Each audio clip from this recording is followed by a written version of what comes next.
Welcome to this video. So in this video I will discuss the solution of geography Maharashtra board paper. So paper was very easy. So let us see the answers of the paper of the questions. The first question was choose the correct alternative and complete the sentence. So पहला question है the Lakshadweep island of Arabian Sea are, इसका answer है coral island. So coral island is the correct answer. Then Brazil is the most populated country in South American continent. ठीक है. So इसका आएगा very high populated और most populated.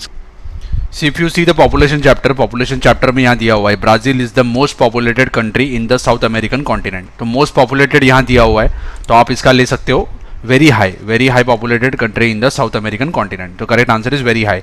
The next question is the concentration of settlement is related to major factors. So factor क्या है देखो, पहला तो है प्लेन रीजन होना चाहिए, उसके बाद अवेलेबिलिटी ऑफ द वाटर, सबसे बड़ा फैक्टर है availability of the water available होगा. तो एक अगर आंसर चूज करना है तो उसका करेक्ट आंसर होगा अवेलेबिलिटी ऑफ द वाटर. ठीक है. Availability of the water is the one of most important factor for the concentration of settlement. Then the economies of India and Brazil are developing type. So developing economies है India और Brazil का. Next is match the following का match the column का पहला question है trans Amazon highway. तो इसका correct answer है मेजर हाईवे, सिंपल एकदम. Thorny and bush type vegetation, correct answer is khejri. ठीक है. प्लेन रीजन आएगा Punjab. Then popular game of Brazil, इसका आंसर आएगा फुटबॉल. ठीक है. Then write a short note items to be carry during field visit. ये आपको पता है कि क्या क्या कैरी करना है, पेपर कैरी करना है, पेन कैरी करना है. देन उसके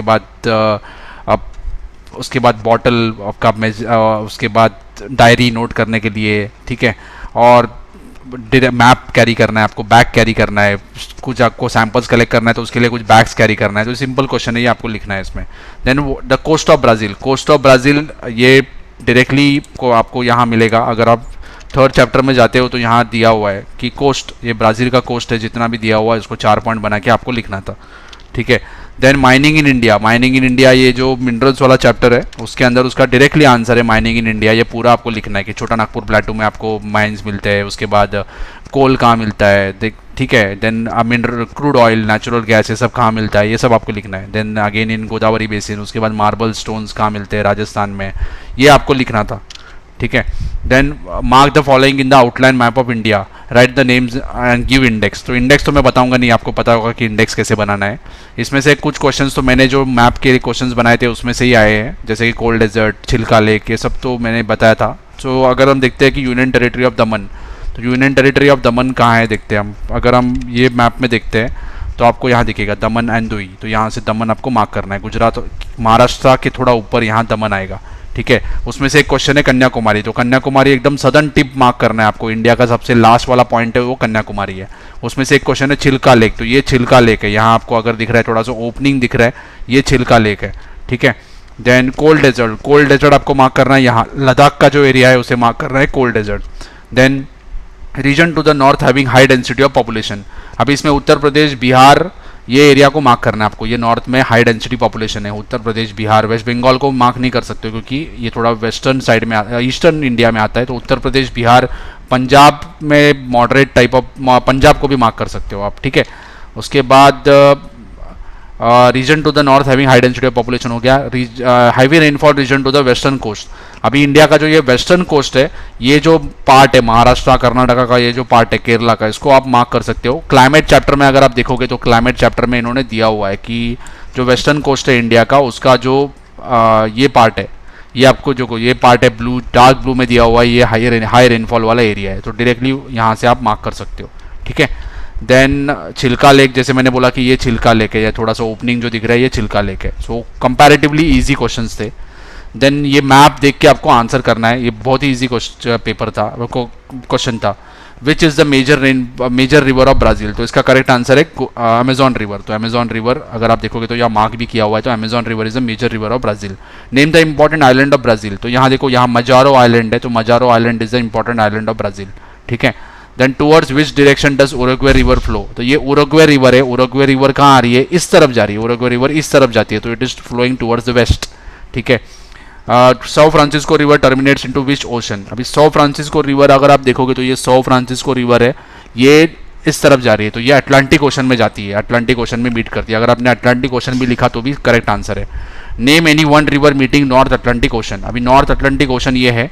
नॉर्थ अटलांटिक ओशन अगर एक सिंपल आंसर लिखना है तो आप अमेजॉन रिवर लिख सकते हो। अमेजॉन रिवर टर्मिनेट करती है नॉर्थ अटलांटिक ओशन में। और सौ फ्रांसिस्को का आप साउथ अटलांटिक ओशन भी लिख सकते हो, या फिर अटलांटिक ओशन लिखा तो भी करेक्ट आंसर है, क्योंकि नाम एक ही है अटलांटिक ओशन। नॉर्थ और साउथ उन्होंने सिर्फ दिया हुआ है डायरेक्शन के wise. Then give geographical reasons.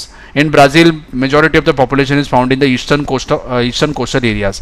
अभी इसका रीज़न क्या है? देखो, अगर ये ब्राज़ील का ईस्टर्न कोस्ट देखोगे, जो सो पॉलो, रियो डी जेनेरियो वाला सब एरिया है, इसका रीज़न है कि जो अब ब्राज़ील में जो सेटलमेंट्स आए थे, स्टार्टिंग में जो लोग आए थे ब्राज़ील में, वो उन्होंने यहाँ सेटलमेंट्स बनाए थे, अपने यहाँ रहे थे, या इंडस्ट्रीज भी डेवलप्ड है, यहाँ थोड़ा फर्टाइल लैंड है, यहाँ ट्रांसपोर्टेशन फैसिलिटीज़ भी अच्छी है।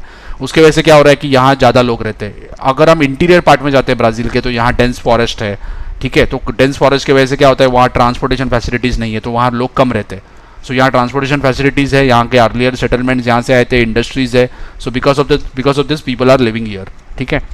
Then eco tourism is being more developed in Brazil. Eco tourism कहाँ होता है? जहाँ natural vegetation, natural wildlife या नेचुरल रिसोर्सेज सब ज़्यादा मिलता है, तो ये ब्राज़ील में सब अवेलेबल है। वहाँ अगर आप टूरिज्म वाले चैप्टर में जाओगे तो उसका आंसर आपको मिलेगा कि वहाँ सब बायोलॉजिकल रिजर्व्स है, या वहाँ अलग अलग टाइप के आपको एनिमल्स या प्लांट सब मिलते हैं। तो because of that people are going there, ठीक है। Vegetation is scarce in high altitudes of Himalayas.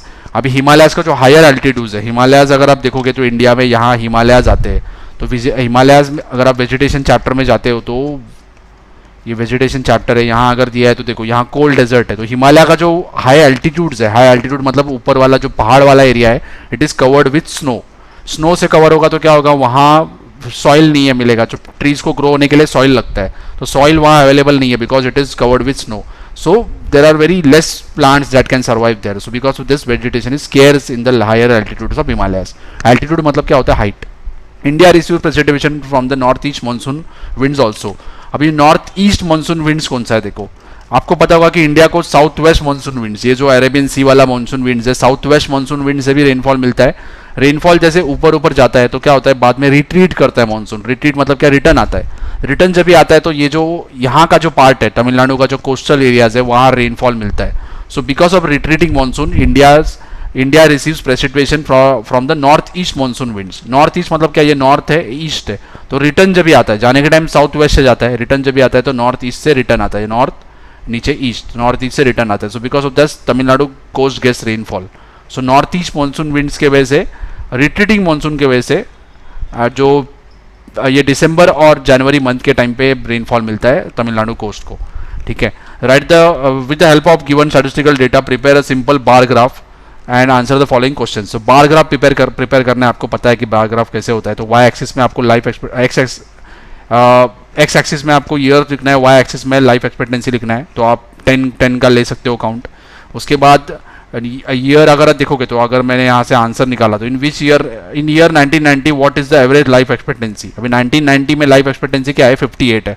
तो आपको 60 के नीचे 2, जैसे 10 लिया हमने तो 1 मिलीमीटर इज इक्वल टू एक 6, तो 5.8 सेंटीमीटर्स आपको मार्क करना है उसमें। And in which 2 decades the average life expectancy is found to be similar increase. In which 2 decades the average life expectancy is found to be similar increase. अभी देखो इसमें क्या करना है, आपको माइनस करना है। इंक्रीज कितना पूछा है इसने? इंक्रीज मतलब डिफरेंस देखा है, कितने परसेंटेज से बढ़ा। तो अगर मैंने 58 को 58 माइनस 54 किया तो आंसर आता है 4। 63 माइनस 58 किया तो आंसर आता है 5। 67 माइनस 63 किया तो आंसर आता है 4। तो इसका मतलब क्या है? 58 माइनस 54 करूंगा तो आंसर आएगा 4। 67 माइनस 63 करूंगा तो आंसर आएगा 4। तो इसका मतलब 1980 से लेके 1990 में और 2000 से लेके 2010 में एवरेज लाइफ एक्सपेक्टेंसी का सिमिलर इंक्रीज हुआ था, 4% से इंक्रीज हुआ था। ऐसे आंसर आपको निकालना है। How much increase can we see in the life expectancy from 1990 to 2016। अभी 1990 माइनस 2016 करना है। तो 2016 में 68 था, 1990 में 58 था, तो माइनस करेंगे तो आंसर आएगा 10% इंक्रीज हुआ, ठीक है। यहाँ ग्राफ दिया हुआ है, लाइन ग्राफ दिया हुआ है। तो जो contribution of trade in GDP में ट्रेड से कितना पैसा आता है, तो ये दिया हुआ है ब्राजील और इंडिया का, ठीक है। यहाँ परसेंटेज है वाई एक्सिस पे, एक्स एक्सिस पे ईयर दिया हुआ है। सिमिलरली आपको भी ये जो ग्राफ है ऐसे ही बनाना है, मतलब ऐसे ही मार्क करना है वाई एक्सिस एक्स एक्सिस। सिर्फ यहाँ लाइंस दिया है, उसके जगह पे आपको बार्स बनाना है ऐसे, ठीक है। रेक्टेंगुलर बार ये आपको पता होगा कैसे बनाते हैं। चलो हम ये देखते हैं अभी। तो इसमें अगर आप देखोगे तो what type of graph is shown, तो सिंपल आंसर है line graph. What are the factors shown in the graph. अभी फैक्टर्स क्या दिया है? Brazil the factors shown in the graph are the contribution of trade in GDP in India and Brazil. दोनों का trade में कितना contribution है, GDP में कितना कंट्रीब्यूशन है ट्रेड का ब्राजील और इंडिया में, ये दिया हुआ है। In which year do you find the percentage of GDP similar, अभी कौन से ईयर में सिमिलर है, तो देखो यहाँ दोनों का सेम दिख रहा है, ब्राजील का डॉटेड लाइन है, डार्क लाइन इंडिया का है, तो 1990 में दोनों का कंट्रीब्यूशन सेम था। Then in the year 2010 in India what is the percentage of GDP in trade, 2010 India का पूछा हुआ है, 2010 इंडिया का डार्क लाइन, तो ये आएगा 50% आएगा, ठीक है। Then in which year in year 2000 which countries percentage of GDP in trade was highest, 2000 में किसका हाईएस्ट था पूछा है, 2000 में अगर देखोगे तो डॉटेड लाइन ब्राजील का है, डार्क लाइन इंडिया का है, तो इंडिया का हाईएस्ट था, 30% था, ठीक है।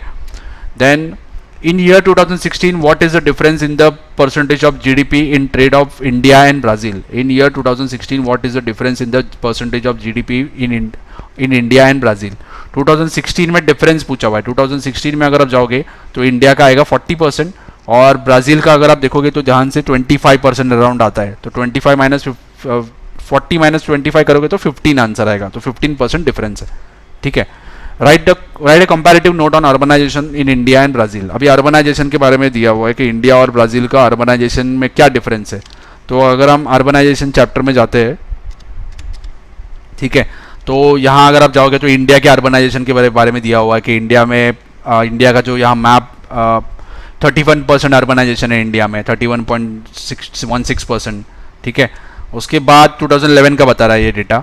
देन अर्बनाइजेशन, गोवा में अर्बनाइज स्टेट है, तमिलनाडु, महाराष्ट्र, गुजरात, केरला इसमें ज़्यादा अर्बनाइजेशन है, हिमाचल प्रदेश, जम्मू कश्मीर, उत्तराखंड में, बिहार, राजस्थान में कम लेवल ऑफ अर्बनाइजेशन है।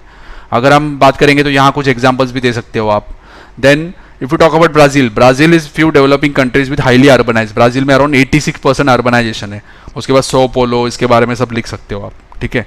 ये गो वेस्ट पॉलिसी है इनका, ये सब नहीं लिखोगे तो भी चलेगा, लेकिन इसमें से कुछ पॉइंट्स लिखना चाहिए था आपको, और इसमें से इंडिया का जो मैंने बोला कि कितना परसेंटेज है और ये कौन से स्टेट्स में ज़्यादा अर्बनाइजेशन है, ये लिखना था हमें, ठीक है। Then explain the historical background of India, ये बहुत ही इजी क्वेश्चन है। हिस्टोरिकल बैकग्राउंड ऑफ इंडिया अगर आप देखोगे तो यहाँ सेकेंड चैप्टर में यहाँ दिया हुआ है कि इंडिया में क्या क्या प्रॉब्लम्स थे पहले, यहाँ दिया है, देखो simple question. India was under the British rule 1947 तक, 1.5 सेंचुरी तक इन्होंने रूल किया। उसके बाद तो हमारे यहाँ वॉर्स हुए, इंडिपेंडेंस के बाद हमने जो इश्यूज फेस किया, जैसे फूड स्कैरसिटी था हमारा यहाँ, अभी इंडिया ग्लोबल मार्केट है, पॉपुलेशन इंडिया का इंक्रीज हो रहा है, वर्किंग पॉपुलेशन है, यंग पॉपुलेशन, ये सब आपको लिखना था। Explain the historical background of India, very very simple question बोल सकते हैं। Suggest measures to reduce river pollution during a field visit, अब ये आपको अपने मन से लिखना है कि फील्ड विजिट में रिवर पोल्यूशन कैसे कम कर सकते हैं। तो क्या करेंगे, देखो suggest measures to reduce river pollution during a field visit, तो हम क्या करेंगे, रिवर के अगर यहाँ जाते हैं तो वहाँ क्या करेंगे, हम वहाँ कुछ जो हमारे पास कुछ कचरा होता है, थ्रैश होता है, वो रिवर में डंप नहीं करेंगे, रिवर का वाटर को डर्टी नहीं करेंगे। अगर हम वहाँ रहने जाते हैं, अगर किसी फील्ड के यहाँ स्टे करने जाते हैं, तो क्या करेंगे, हमारा जो भी वेस्ट होता है हमारा वो रिवर में डंप नहीं करेंगे, रिवर का वाटर कुछ क्लीन करने के लिए यूज़ नहीं करेंगे। तो ये एक तरीके का आंसर है कि हम reduce the river pollution during field visit के लिए जाते हैं तो क्या क्या कर सकते हैं, ठीक है। ये ऐसा आंसर आप लिख सकते हो। पेपर वॉज वेरी इजी, तो मुझे लगता है कि अगर ठीक से आपने अटेम्प्ट किया होगा तो 35 मार्क्स तो आप आराम से स्कोर कर सकते हो। I hope this video will be helpful to you. Thank you for watching.